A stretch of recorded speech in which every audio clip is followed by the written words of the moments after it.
जैसे कि मैं आरएसएस में मैंने 10 साल दिए थे, हम अपना रास्ता भटक चुके थे और हम दूसरे के घर मतलब ऊंची हवेली देख के अपनी झोपड़ी छोड़ चुके थे। बताइए, आप 10 साल आरएसएस में रहे जी। तो आपको वहाँ वो जातिवाद वाली वो व्यवस्था नजर आई? और अभी आपकी उम्र भी ज्यादा नहीं है, तो इस शिविर में आने के बाद आपको कैसा फील हो रहा है? मुझे बहुत श्रेष्ठ एक अच्छे से जीवन जीने का मौका मिला यहाँ। आपको एक अच्छे से जीवन कैसे जिया जाए उसका एक मार्ग मिल गया है।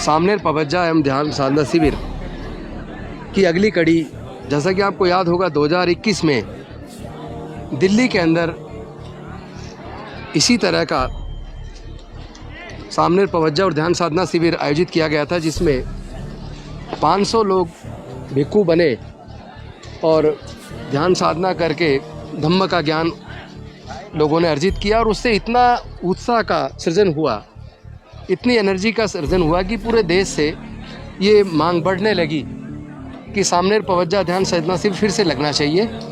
और इस बार बनते करुणाशील राहुल जी के नेतृत्व में तय हुआ कि यहाँ ग्रेटर नोएडा में खुले आसमान के नीचे आम्रवन में और खेतों के बीच ध्यान साधना शिविर लगना चाहिए। और वो संपन्न हुआ, बल्कि आज तो उसका आखिरी दिन है।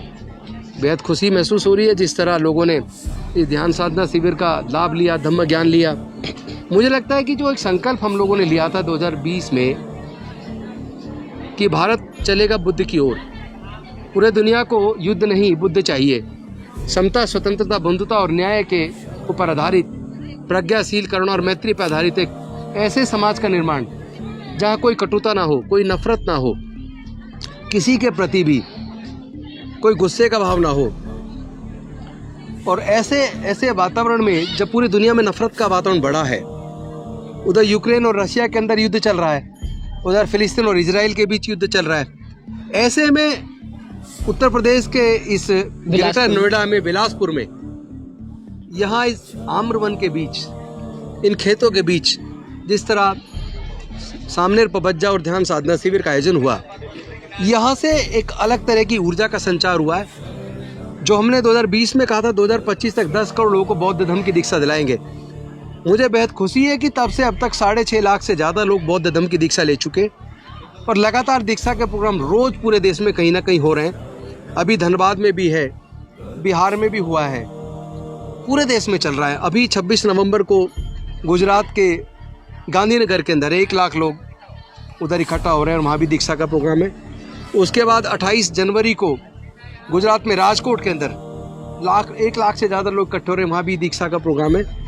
अभी पिछले दिनों 10 सितंबर को जयपुर के अंदर 35,000 लोगों ने दीक्षा ली। तो जो सपना था डॉक्टर बाबा साहब अम्बेडकर का कि भारत बौद्धमय बने, यानी लोग वैज्ञानिक दृष्टिकोण अपनाएं, नफरत के वातावरण से बाहर निकल के समता, स्वतंत्रता, बंधुता, न्याय के मार्ग पर आगे बढ़े, तो उस तरफ भारत चल पड़ा है।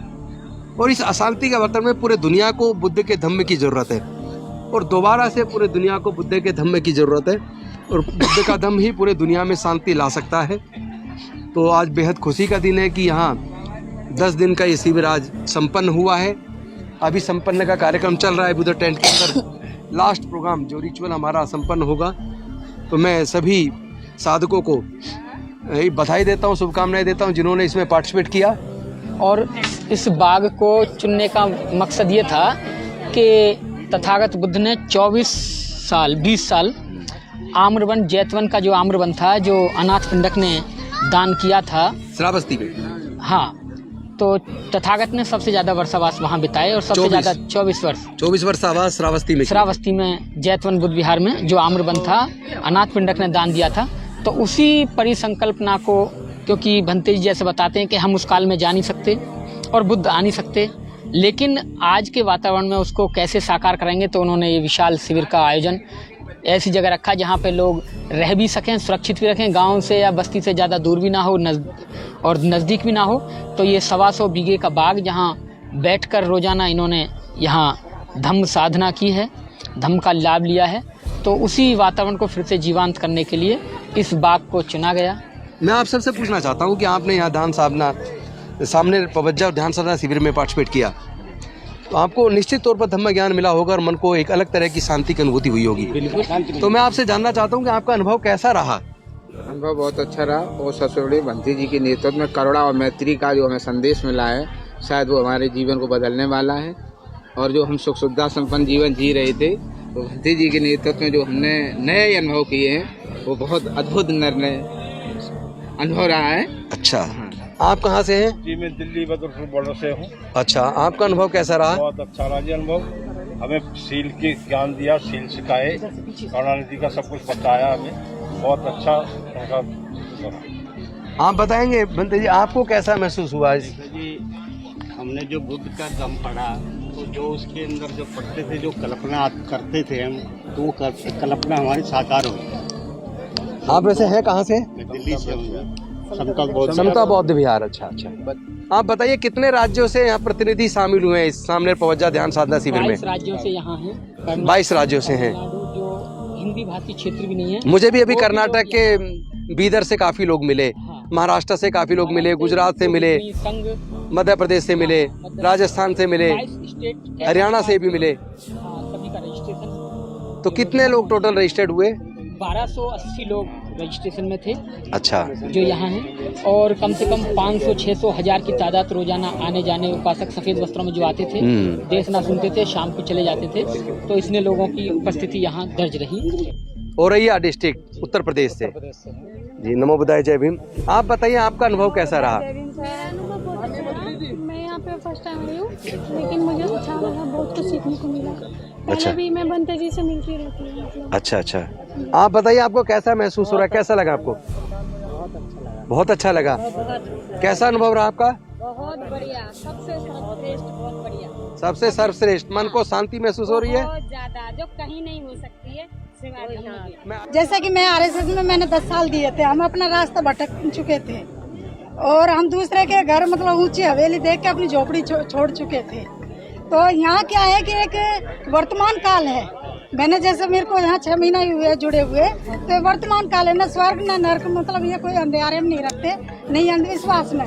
ये एक क्या है कि इंसान को प्रैक्टिकली जो भी चीज होती है वो दिखाते हैं।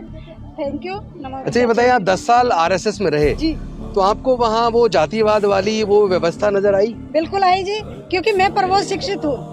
अच्छा। और मेरी या तो मेरी कास्ट बीच में आई होगी, या मेरे मतलब पैसा होएगा। यानी जाति की वजह से एक सीमा के बाद आगे नहीं जाने देते? नहीं, मेरा 3य वर्ष होना मतलब उन्होंने रोक दिया था। अच्छा जी सर, और मैं प्रबोध शिक्षित। तो ये बताइए, आप अपनी इस सांस्कृतिक विरासत जो हमारे बुजुर्गों की है, बुद्ध का धम्म, जी सर, उसमें वापस आके आपको कैसा महसूस हो रहा है? बहुत अच्छा लगा। मैंने सोचा कि मैं अपने घर वापस आ गई सम्मानित से। वाह वाह, बहुत अच्छे। नमो बुद्धाय, जय भीम।